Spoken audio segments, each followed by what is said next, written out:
శ్రీమతే రామానుజాయ నమః. 9వ గోపికని లేపుతున్నారు. 14వ పాసరం ఉంగళ్ పుழక్కడై. పాసుర తాత్పర్యము: ఓ పూర్ణులారా, నంగై నీ తోటలోని బావిలో ఎర్ర కలువుల వికసించినవి, నల్ల కలువులు ముడుచుకొన్నవి, కాషాయ వస్త్రముల తెల్లని పలు వరుస కలిగిన సన్యాసులు ఆలయ తలుపులు తెరుచుటకు పోవుచున్నారు.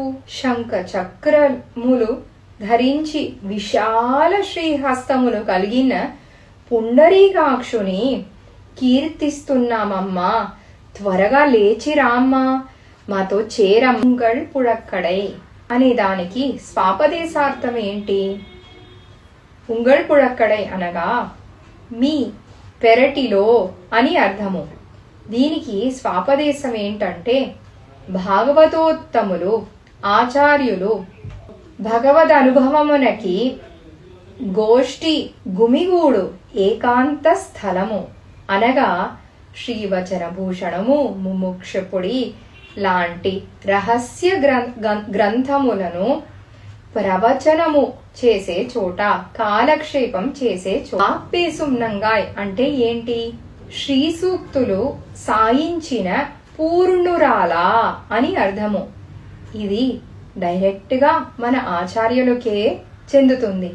మన ఆచార్యులు కృపతో మనకి అనుగ్రహించే గ్రంథాలని వాళ్ళ నోటితో అనుగ్రహిస్తారు కాబట్టి వాయ్పేసుం నంగాయ్, నంగాయ్ అంటే పూర్ణురాలా, పూర్ణుడు, పరిపూర్ణుడు అని చెప్పొచ్చు. ఇది మన ఆచార్యులకు చెందుతుంది. నావుడయాయ్ అంటే చక్కని వాక్చాతుర్యము ఉండేగలదానా. మన ఆచార్యులు ఎలా మనకి గ్రంథాల్లో కూడా విశేషార్థాలు చక్కగా ఇస్తారో వాళ్ళనే అంటుంది ఈ వార్ధ. శ్రీమతే రామానుజాయ నమః.